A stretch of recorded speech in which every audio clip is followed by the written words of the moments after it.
Hello and welcome to the Winners Find a Way show. I am your host, Trent Clark. I am the CEO of Leadershipity. I am a serial entrepreneur, a member of the Entrepreneurs Organization, a global speaker, having spoke in over 17 countries. And I am best known probably for coaching in professional baseball, coaching in 3 World Series.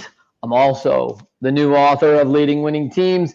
All excited about that book. Man, I got to get some funky light there. And Leading Winning Teams, that just came out from Wiley Publishing. You can find that in the link below. We're super excited about talking about all the things that people learn in hyper learning environments like pro sports, entrepreneurship, and special forces. Special day today on Winners Find a Way show as I welcome Nico Seedsman. And listen, Nico is about special forces. This guy is the real deal Australian SAS. Man, Nico, how are you doing, man? Doing great. Man, it's exciting to have you here, talking a little bit about your journey. And man, you're doing a bunch of things, right? You go in, you're a young guy who hits the military when you're like 17 years old. Like I'm in Australia, can't go to the military until you're 17. You wait a high quality 11 days, and then you enter it at 17 years and 11 days into the Australian Navy, and that's where you study electrical engineering. And then what are you thinking? You're thinking like, hey man, this isn't enough for me. I like training. I got to do more, and I want to get into Special Forces, SAS. Is that what you're thinking, or are other people telling you need to do this? So yeah, I actually knew where I wanted to be. I'm like, from a kid, I loved war. I loved war films. I loved studying geopolitics and history, and like I had a photographic memory for it. I just loved that warrior ethos, right? And I'm like, well, if I'm going to do anything, in the military, I'm going to be the best warrior I can possibly be.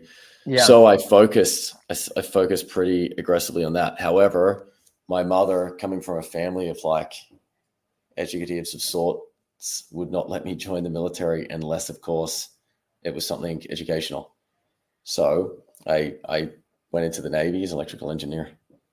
Well, and I think there's some real value to that, because probably during those naval time where you're studying engineering, the one thing, I have a son who's studying engineering right now and a brother-in-law who studied engineering.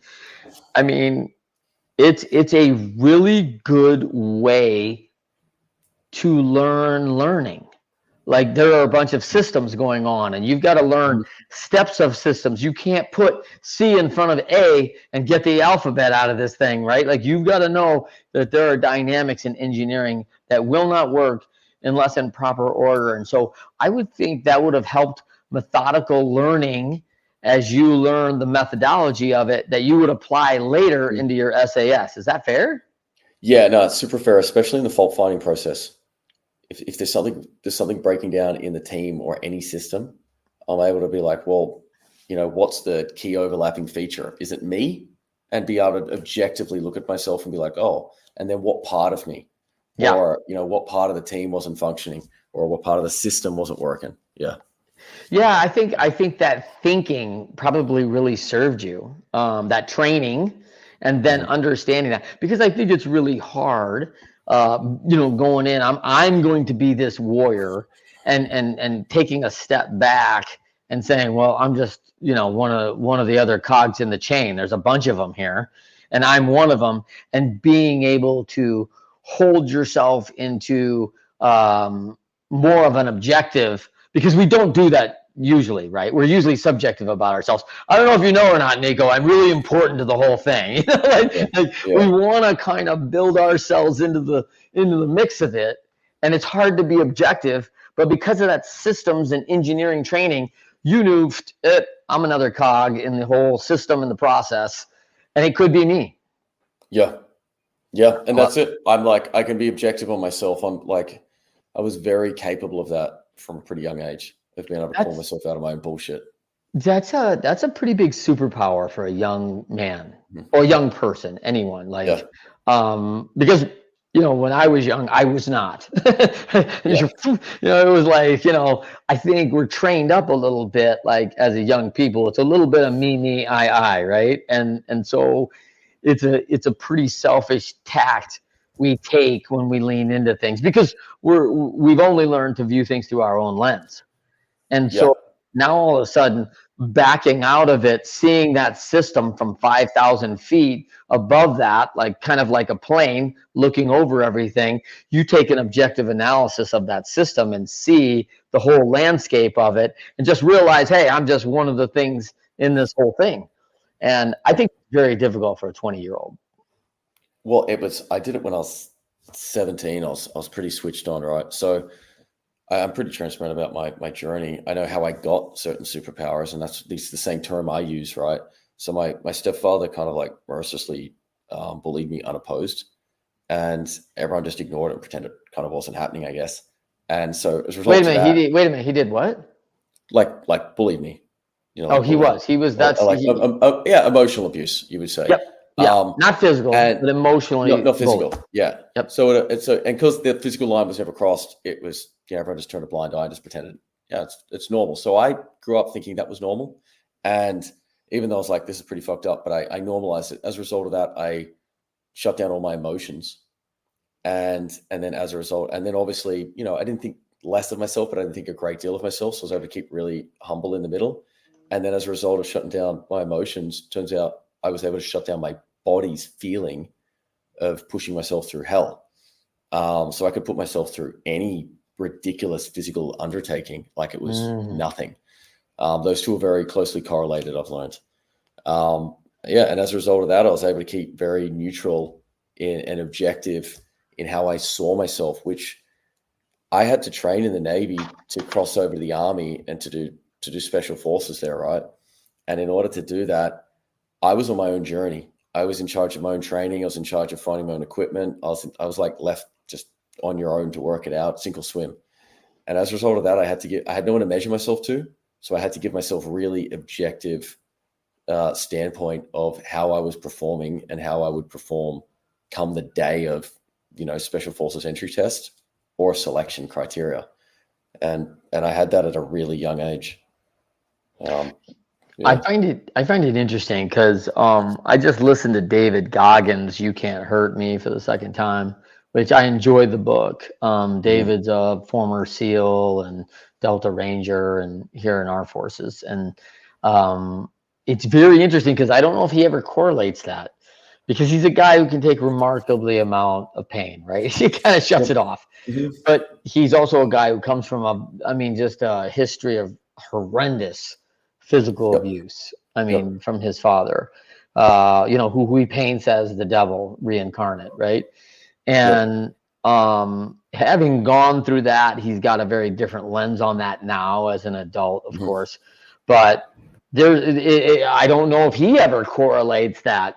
I shut that off in the physical, like I just didn't feel the same pain as everybody else, because emotionally when it shut down, I could also in equilibrium shut down, like almost like I'm bringing both the bass and the treble on the stereo. I'm just bringing them both down. I'm bringing the emotional and the physical down to zero, and you don't hear anything. What do you think of that?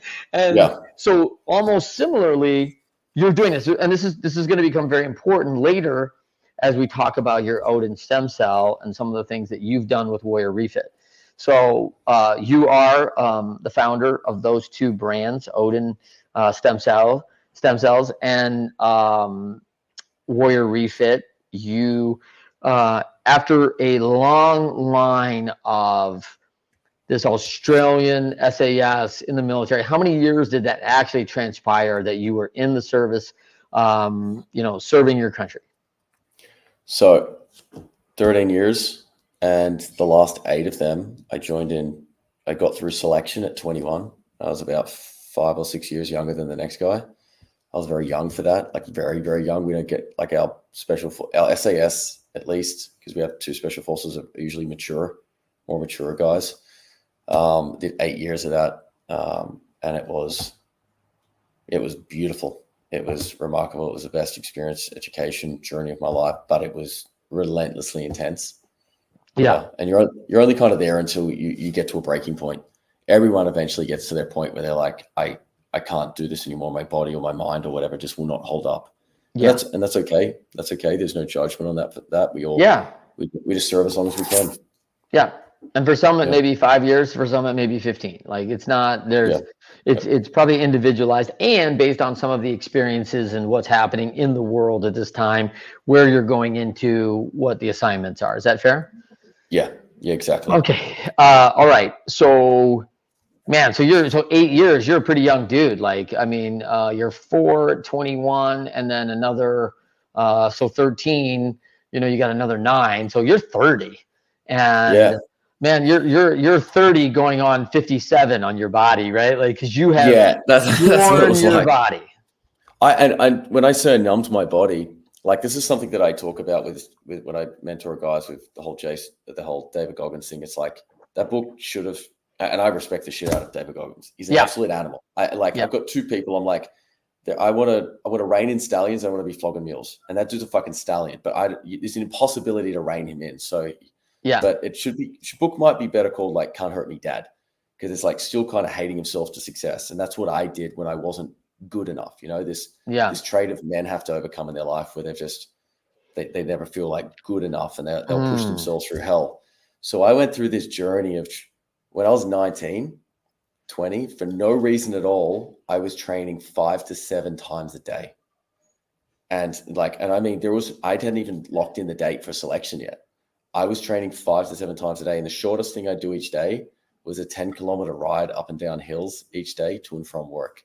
And that was just like one direction and then another 10 back. And then I do all these ridiculously intense, like I'm talking like hour-long CrossFit sessions. And 3-hour pack marches up hills, just trudging with all my gear. It's just this relentless pursuit to push myself with no real objective, because that's all I'd learned, right? Yeah. Is it borderline obsessive? Yeah, for sure. Yeah.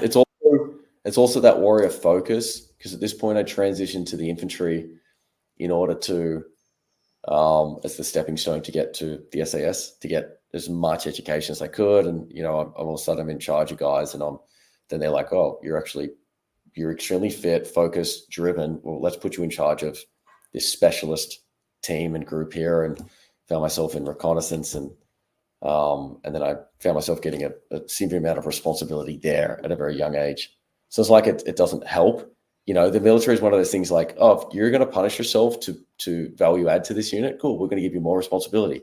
So you keep getting rewarded for the more you put yourself through. Yeah. Like the military will reward you for that. And then you create this cycle of like, oh, cool. The more I numb myself and push myself through hell, the more I get rewarded and get accolades. Oh, cool. I'm going to keep doing this. I'm going to go to the next level, and so on and so on.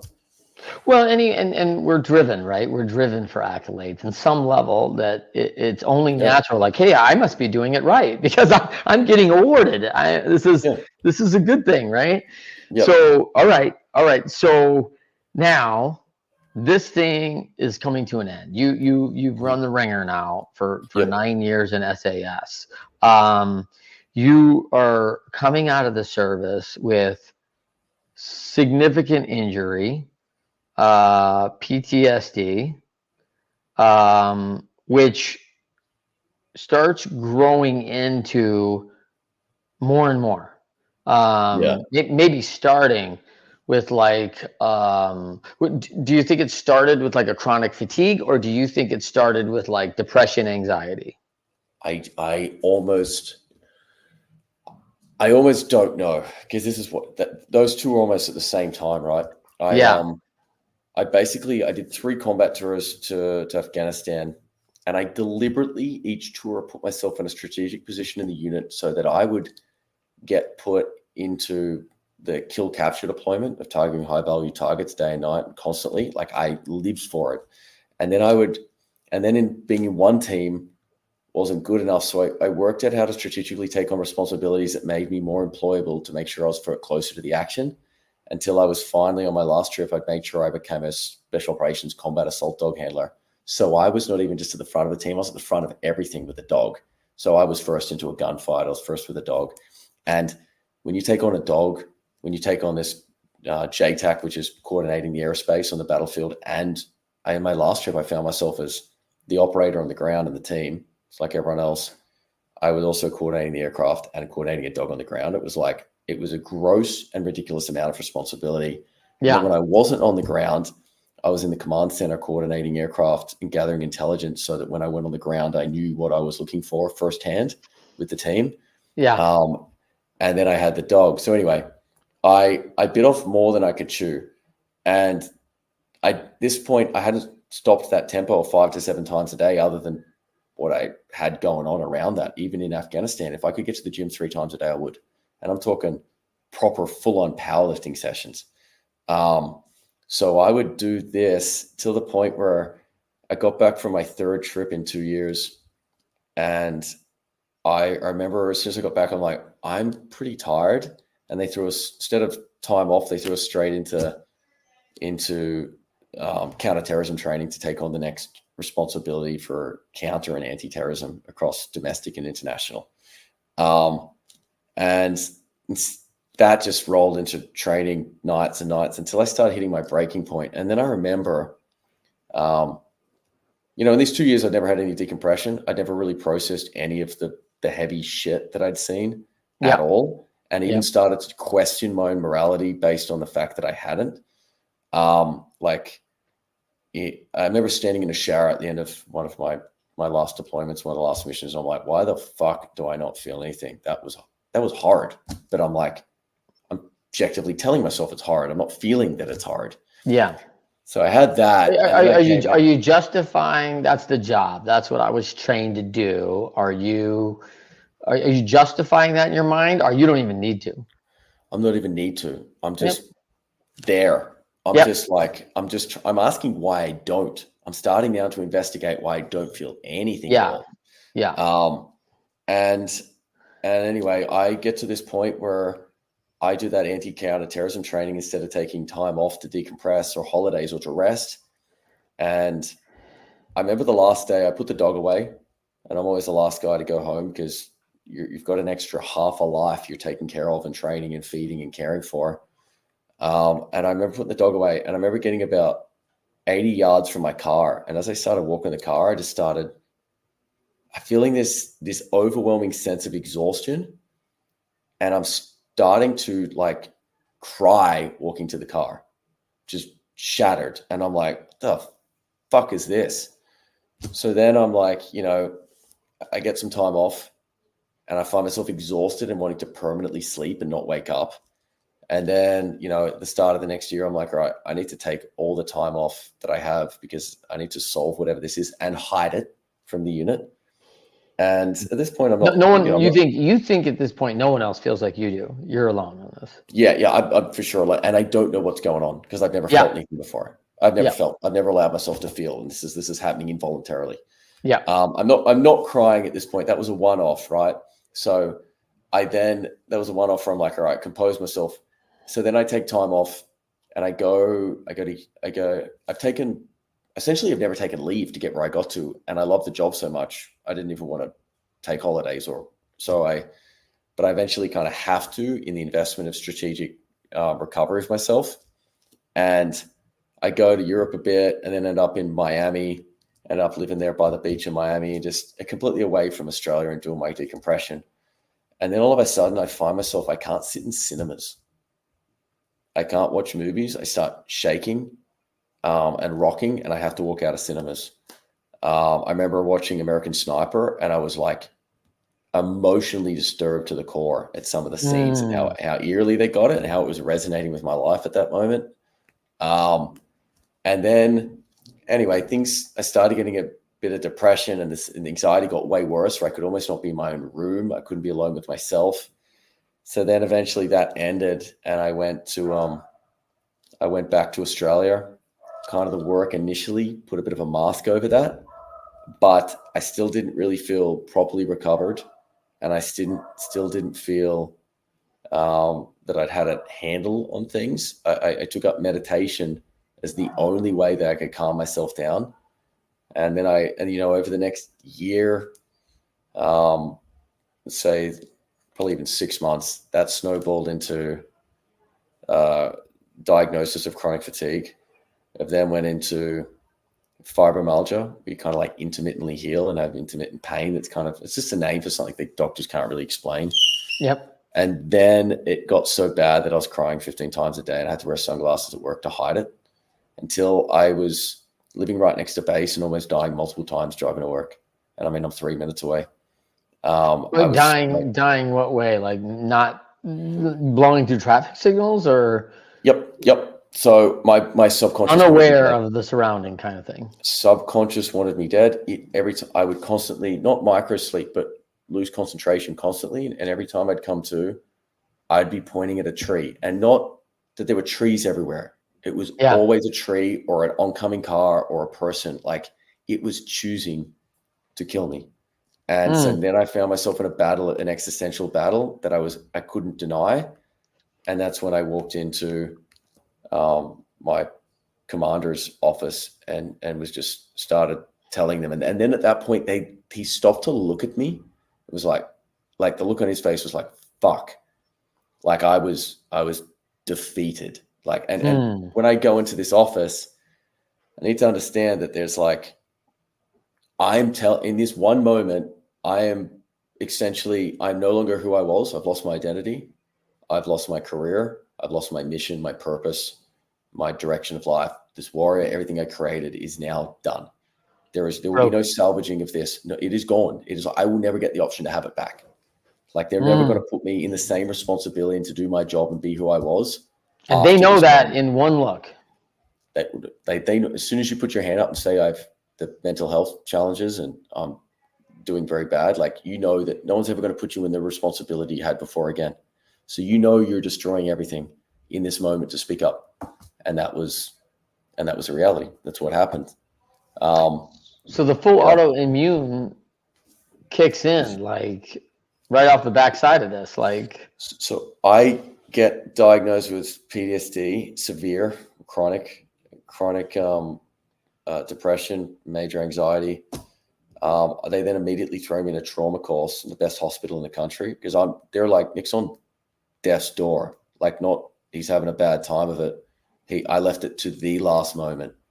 And that kind of where I was able to work out the mental health and differentiate that a little bit between spiritual, emotional, physiological, and physical. So they then, kind of saved my life mentally so that I'm not in this battle where I'm trying to subconsciously kill myself. That was great. But while that happens, my health keeps declining. Like I'm not getting better from this fibromyalgia. It's getting worse. So then I leave the military after I stabilize like 8 months later. 6 months. 8 months. Like 8 months through this. Yep. So let's talk about these for the folks at home. Because I like the way we talked a little bit about this offline. As we're going 8 months, and anyone who's down with chronic pain and everything else, like it's pretty natural to have depression. It's pretty natural to feel sadness. But you define depression, there's a disease, and then with no controls because that's how it feels.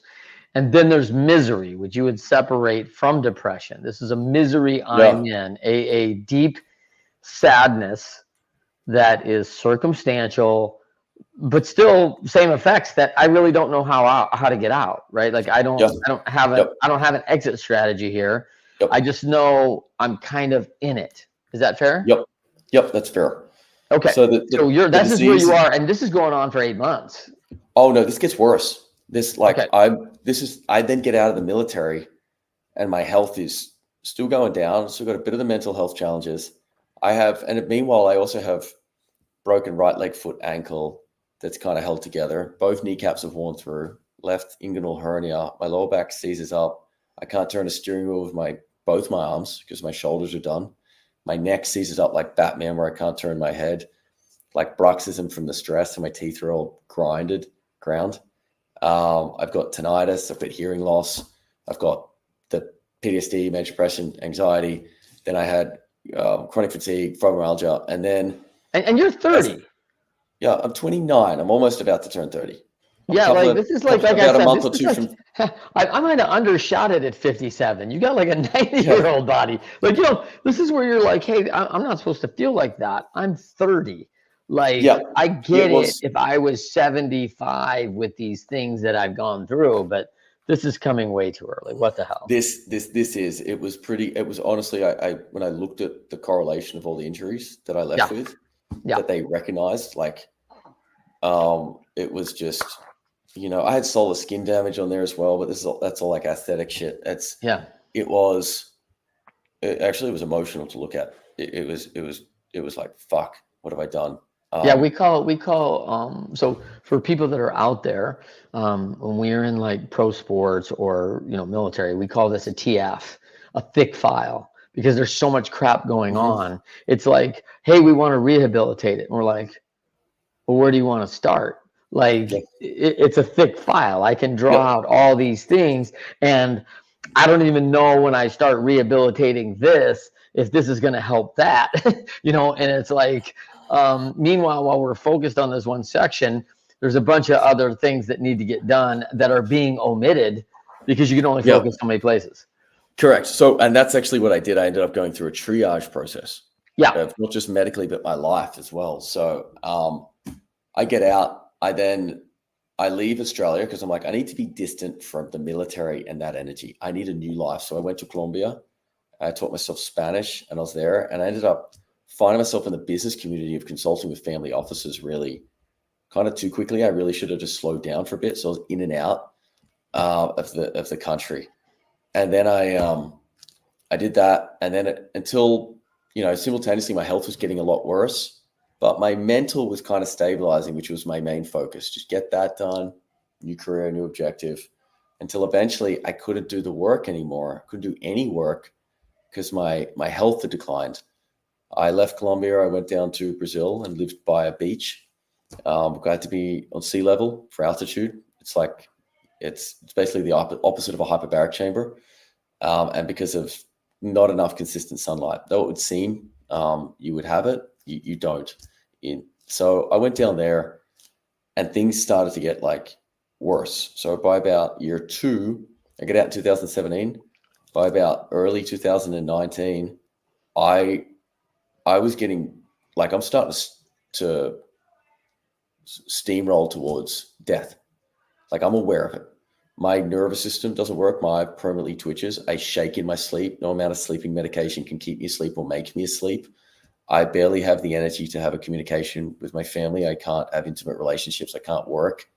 And, all these injuries have flared up. I now have so many parasites through me that my eyes have dots around them from the parasites.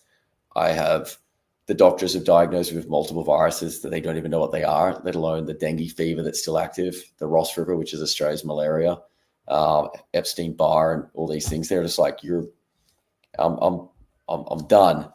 And then serendipitously, I'd been in the right place, right time, and a friend who cared about me. It was like, hey, you've got to talk to this guy from the stem cell clinic here in Colombia. I talked to him. So you left Brazil, went back up to Colombia. I talked to them and then went up to Colombia to pursue with interest of treatment. And then I want to talk about this because like this is important to me. Like and I think the audience too. Like, now you're not even 32 yet. You're hanging around there. And the misery that you're feeling is snowballing. Yep. And I like to tell a lot of people, well, I don't like to tell anybody actually, but the challenge with misery is that misery just chokes hope, right? It just grabs it by the throat and holds it down, never to be seen and heard from again, because like it'll take it out of your view and your vantage, like not to be, because out of sight, out of mind, right? And so it's an absolute danger zone, extended misery. Yes, it is. The difference between, I remember at this time when I was in Brazil and I would journal every day because I'm like, I will not fucking quit. So help me God. Yeah. And it's like, I don't have any of that in me, right? Like none. My tenacity it's audacious.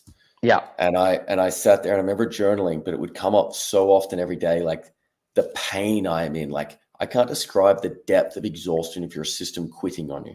It's like, I like, it's not just if I had it's had a long week or a long month or a long year and I'm tired.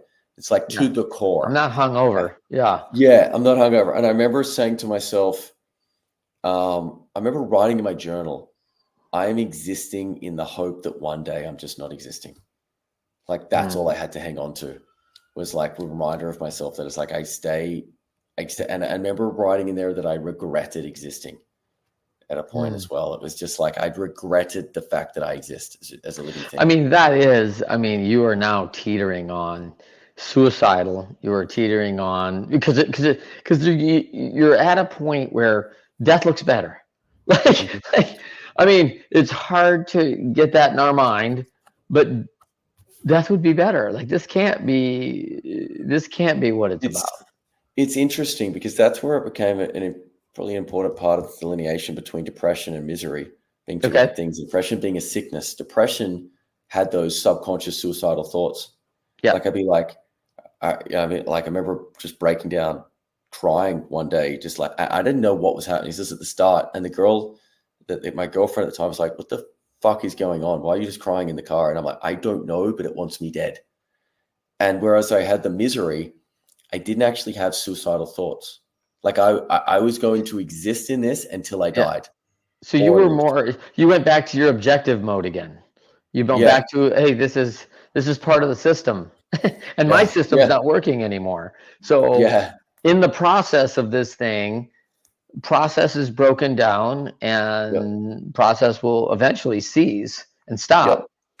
And there won't be any more production eventually, because that's how systems work, right?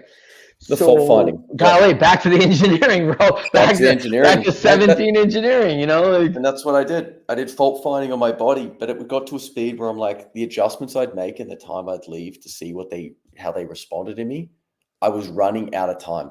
Yeah. So I'd heard enough about stem cells. So I just went, they said to me, the chief of medicine there was like, look, you're pretty far in the hole, Nick. To be frank, you may be too far gone. But we can tell you that anyone that's come here with autoimmune doesn't have autoimmune anymore. We have 100% success with every one of our patients that's come. Now, I can't guarantee that for you. Yeah. I'm not make any guarantees. Yeah. But like, do what you want. And I'm like, take my fucking money. I'm dying anyway. And they did. And I had to wait a little bit before I could get it because they, cultivating the cells and fitting me in as a patient. And I got really desperately close to death there.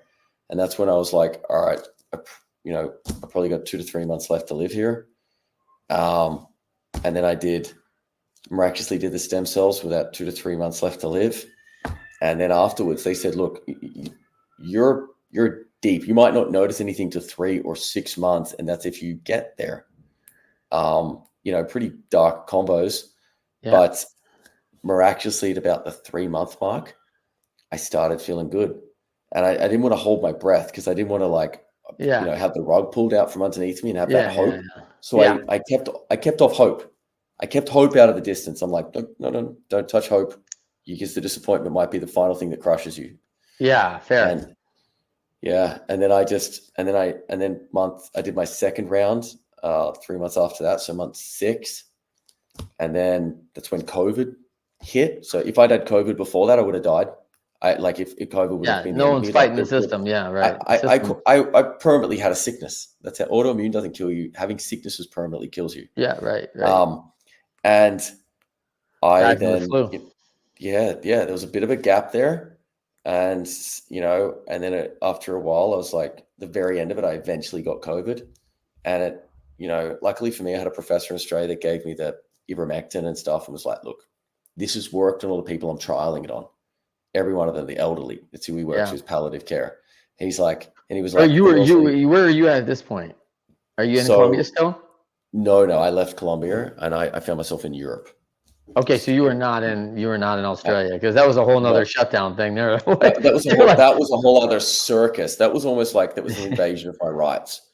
In Europe too, or no? No, I strategically just went to the countries that were open. And then when they looked like getting closed, I'd go to the next one. I just kept going from country to country and just being left alone. Man, But that was good. It's crazy. And so the 2 treatments, and was that it? That I had a third. I had to wait for COVID until they opened up and they could do it again. But the 2 was enough to stabilize me. I'm like, all right, guys, like I'm not only just less than 5% in the red. I'm actually starting to get closer to 20%, but I know I'm going up. So I know I'm recovering now. And then the third one, after COVID. So even that point in COVID, I was actually able to be like happy that I existed again. I found happiness again. I've like found happiness and just like, I'm like, holy God, I'm grateful to exist. And then I did the third one. And eventually by the end of them, after the third one, I was probably at 40%. And I was like, you know, if I don't believe in God yet, but I do then later, like I'll get to that if you want to go down there. And I was just like, I'm happy with 40%. This is a deal. This is a deal. Yeah. Like as long as I don't go back, 40% of whatever, you know, my life was, or, you know, would be neutrally. I'm happy with that. God bless. Thank you. And then I kept recovering, because stem cells takes 6 months, maybe up to 12 to do its full effect. And I kept recovering until I got to 70%.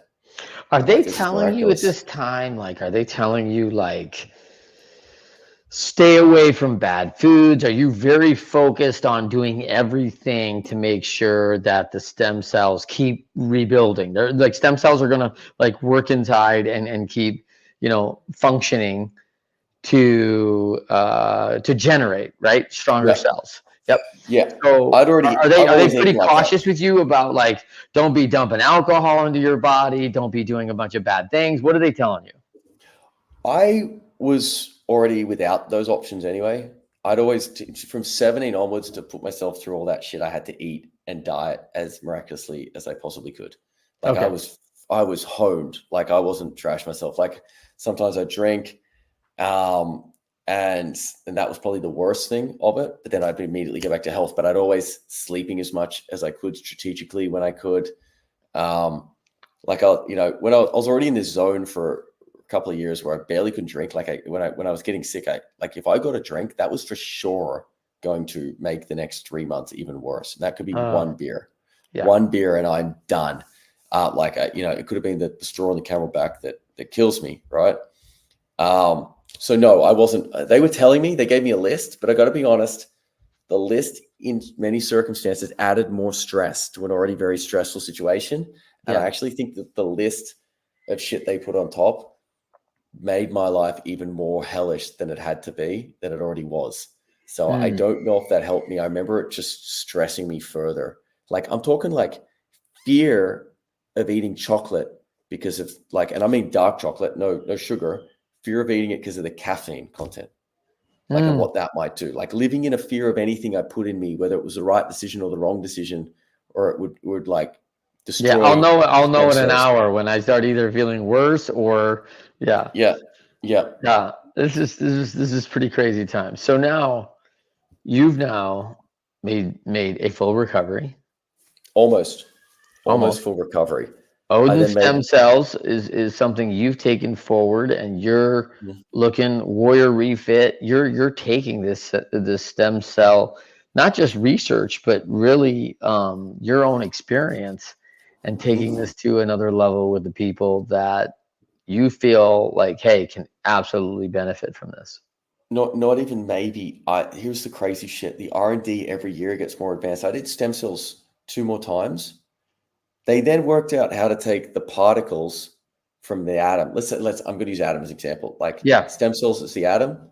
Particles, the tiny fragments that compose an atom, are the exosomes.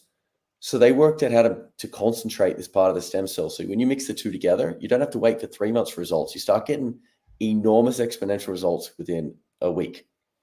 So then the stem cell development now is probably like 3 to 4 times more effective.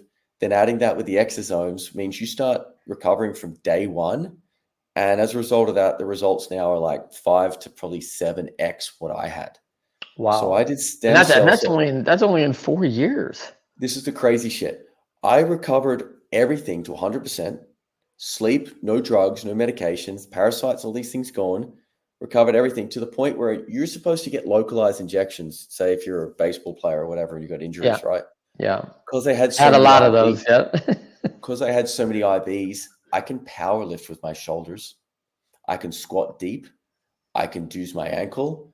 My neck doesn't have an injury. My hearing got better. My organs have all healed, like from the autoimmune. I'm better than I've ever really recall being, other than when I was 17 or a young man. I mean, there was an old show when I was a kid, and it was the old warrior, right, who got hurt, and it was called the $6 Million Man. Like they could rebuild him. He was bionic, right? Like they rebuilt him into this thing. And I like to use this example because if the human body had to be rebuilt, this is like 10 years ago, by the way. If the human body had to be rebuilt for all its systems and all the things that are happening, right? Mm-hmm. It would 10 years ago, it would have cost in those dollars $500 million to create the systems, like through technology, right? Mm-hmm. And so when I tell people like caring for their body, like who do you know who has responsibility for that kind of level, which is probably $1 billion now, 10 years later, right? Mm-hmm. Who's responsible for that? I mean, like, there's very few people who have $1 billion of assets of responsibility in their work. You may have had that in the military with all the planes, all the equipment. Someone could have that on the front line and put some monetary value of all the warrior equipment we have in that. But most John Q. public doesn't go to work responsible for $1 billion of assets, right? And so that's our responsibility as humans. So this is this intricate system that works unbelievably well under the right circumstances, and amazing how intertwined the systems are, right? And yet you're able to now, the $6 Million Man, Nico, is now built back up and you're whole again. Yeah. It's crazy. I kind of whole, right? So kind of whole. Give me that. Why are you kind of whole? At this point, physiologically, I'm on the healing process. Yeah. And then it's like the triage of myself, I'm going, okay, mental, stable, physiological. All right, where's the next link of the physical? It was spiritual and emotional. Yeah. I then proceed to go on a very aggressive ayahuasca journey to do like 60 ayahuascas and a whole bunch of different other medicine. And I mean, not just like, shooting from the hip, coughing it. I would do the work diligently, intensely. Like when I thought I couldn't take another cup out of fear or whatever, I would take another cup and I'm like, I'm going to open my heart or work this out. That's where I discovered God, pretty much in the first real ceremonies, because you do them together. You do a couple of ceremonies days apart so you can exponentially grow on the previous one. Okay. And I started with a group called Heroic Hearts Foundation, which is by a guy named Jesse Gould. He's been in New York Times and National Geographic, and he started this for veterans, right? Life-changing. Anyone who's touched it, just like stem cells, life is, being regenerated on a soul level, right? And that there found God, opened my heart, fell in love with myself, understood like the responsibility of life and stepping into responsibility and the healthy feminine and what the healthy masculine, so a man and a woman looks like and what that looks like in my life. Yep. Stepping into responsibility in leadership. And all of this sort of culminates as I go away, implement it in my life, come back when I'm ready, go away, implement it in my life. That there was the next regeneration of that triage. So I'd done mental, physiological, then I'd done spiritual, then I worked on emotional, and then by then all the physical had caught up from all the stem cells that I did between when I was in the ayahuasca. Yeah. Now, ayahuasca is also an anti-parasitic, so it gets all parasites out of your body. So I got rid of all that shit that was still left in my system. So then I did all that, and then it was this final chapter which is why I put down mentor, friend of mine who'd been on his own journey of healing on a civilian path and put himself through his own journey of like really aggressive self-development. The friend that also knows Kian, that introduced me to you, he said, look, I'm doing a group, next week, and just kind of telling me about it, not asking me to be on it. And I'm like, I want to be in. He's like, really? I'm like, yeah. put me in the group. And this thing here was an overhaul of my life. Like it was like the timing of stepping into responsibility to take responsible for every single aspect going forward, everything from the past and everything in the present, and taking that into the future, and realigning my life. That there is its own, journey. But as a result of that, I was able to, at the end of it, I go, hey, you've got me for whatever you want. Like that was a gift. What do you want? He's like, I want you to work with me to teach this and share it with people because you've had the life experience to be able to do that. Did you feel like, and we talk about the physical and I put physical and physiological together because I'm a physiology guy. Yep. The emotional, the spiritual or moral sometimes, yep. And then the mental, right? The mental health. Man, it's when one of those things is down, you're not at full capacity, right? Like it's a gap. It's a gap that'll bring you down, and it doesn't matter how good the other three are. You could be superb in the other three. Just as you found out when you were physiologically down to nothing, it really doesn't matter how strong your spiritual, mental, and it's taking you down, right? And you can see it. And we see it take other people down in any one of the four categories. So, did you feel like as you go through the spiritual journey, and you talked about not feeling, back in the day, did you feel like you now had this level of awareness of who you were back in the day that you weren't feeling, and felt like you needed to go forgiveness and put that in the rearview mirror to go forward out through the big windshield of life, and like, phew, that's what it was, but here I go this way. Well, walk me through that. I don't think there was I think the ayahuasca kind of brought up anything you wanted to hide from. Okay. And yeah, like really, like there's no hiding with ayahuasca, man. It will be like, oh, cool. So you want to work on that? That's cute. I'm about to fuck your day out with some truth. And it would really, really, like the thing that was hiding in the deepest, darkest. Is it like a truth serum? Is it like a truth serum? Yeah. To yourself.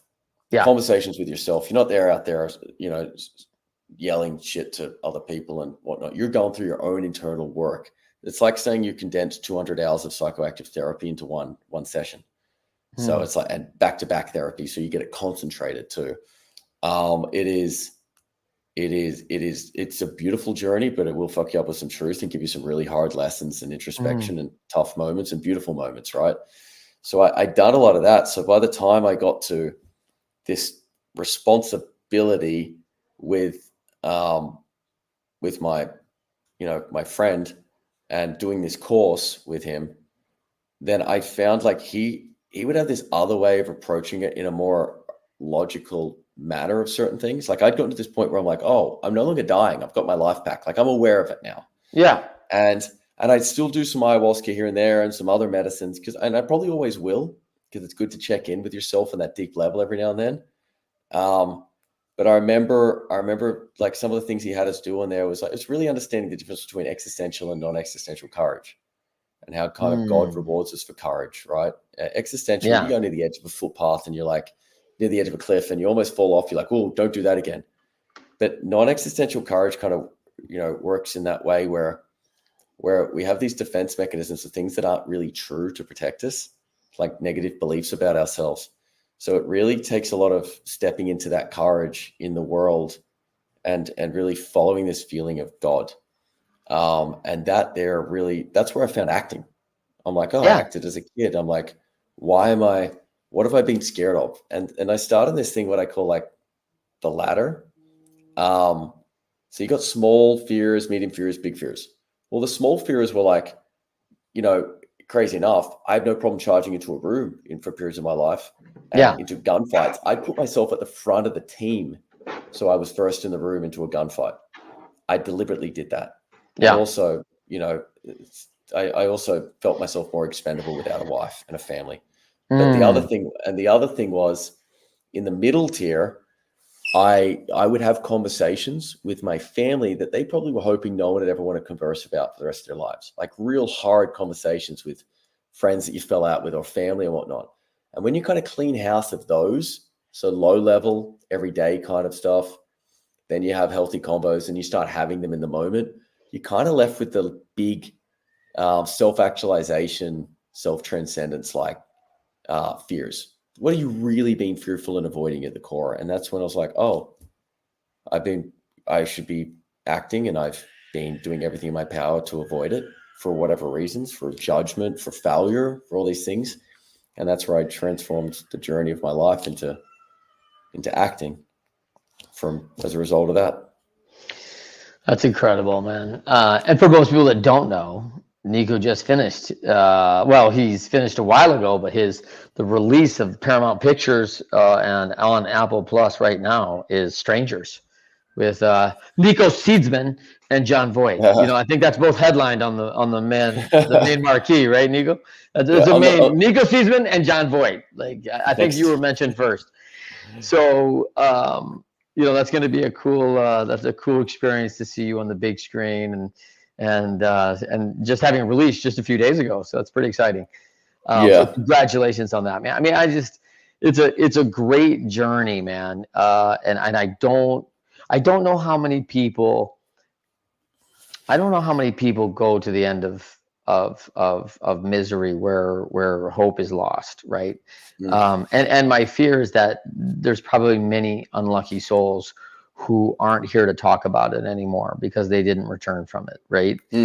And that's probably my alarm. And so it's great to hear your journey of success through that, although I don't think we wish it on our worst enemy, right? But the knowledge that you've gained through this journey, man, like back to James 1, man, consider it all pure joy, brothers, like all trials shaping us all the time, right? Like, and this is whether and it's hard to look trials in the eye and smile and go, oh, I know what I got to do here. I get what you're calling me to. And because you have overcome again and again and again, there's no real fear of trials, right? like, oh yeah, I've seen these before. Like, I shouldn't say no fear. There's less, right? There, you still have to respect trial, right? Yeah. But there's a feeling in people who have been through things that says, oh, all right, another hurdle. It may be a 2-inch hurdle. It may be a 400-foot hurdle, and I got to figure a way over it, and we'll get it done. Like, there's a confidence in it because you've had to do it. Here's what I say to people that I coach, right, that are going through whatever time. I'm just like, hey, you've overcome absolutely everything that life has ever thrown at you. Yeah. And how much of a better position and more knowledgeable are you now than any of those times before? You've absolutely fucking got this and anything else that is thrown at you. Yeah. That's the truth of it, man. That is the epiphany of winners find a way. Because winners, when shown data they're losing, find a way to win. Nico found his way to win through stem cell research and through stem cell treatment. Like, found it, leaned into it, but he didn't just stop there. He leaned into all the categorical. He got help in healing his physiology part. Great. The physical got better. That there's still the other three. We can't forget them. We have to be holistic about this healing, right? And man, you are a TF, bro. Like, you are a thick file, man. It's pretty awesome, right? Yeah. Because I love the thick files of this world, because nothing says more resolute than a thick file. Yeah. Nothing. Yeah. I gotta be honest. It like, I still remember it being, it was so thick. It was like 4 inches. Yeah. There's a physical thing that you can see too, right? We say it metaphorically, but we know also there is when they stack it on the table. That is literally the depth. It might have been 5. It was like, it was so demoralizing to look at. I didn't want to look at it. Yeah. Yep. That I totally appreciate it. And by the way, it's not a lot better from the medical side either, because they're looking disheartened, like, oh, I want to help this person and I don't know where to start. I'm trying to get my hands around the file, and I'm like going, I have other patients. How do I spend the next month of my life getting into where I can steer Nico into the right direction and help this young man be the man he can be? And it's just, hey man, what a blessing that you are where you are, and I know that you're really being in that moment, man. You're present in that blessing every moment, which I think is big. Yeah. I'm the best I might have ever been. My life is great. I'm calm. My life is remarkable. I switched everything I do in my life at the end of last year to I will not touch anything that isn't passion or service orientated. Wow. And as a result of that, everything I do and everyone I interact with fulfills me. They're good people. I have no interaction with people that I don't like. My life is like blessed at this point. That's awesome. Yeah. Well, Nico, thank you for coming on the Winners Find a Way show, man. Nico Seedsman, this is the guy. I'm so thankful. Great episode on Winners Find a Way. For everybody else out there, pick up the book, Leading Winning Teams. You're going to want to get that. The link is down below in the bottom. Look up Nico. Nico, tell them where you can find you. I keep everything very simple at my Instagram. Yep. Which is Nick Lone Wolf. If you can attach that to the episode, that'd be great, Trent. Okay, Nick Lone Wolf. You'll get that. Yep, we'll get that in all your file. And so Nick Lone Wolf on Instagram. Follow him, man. Check out the story. This guy, look, he's talking to me from Milan, all right? So and I'm in Cedar Springs, Michigan. So, this is our lives. Like, we're just moving all over the world. I am on Rebel Pastures Farms right now. Like, it's crazy. I got bulls outside my door. So, oh, yeah. This is the world we live in, folks, because winners do find a way. We'll see you next time every Thursday, 10 a.m. Eastern, 7 a.m. Pacific, and check us out.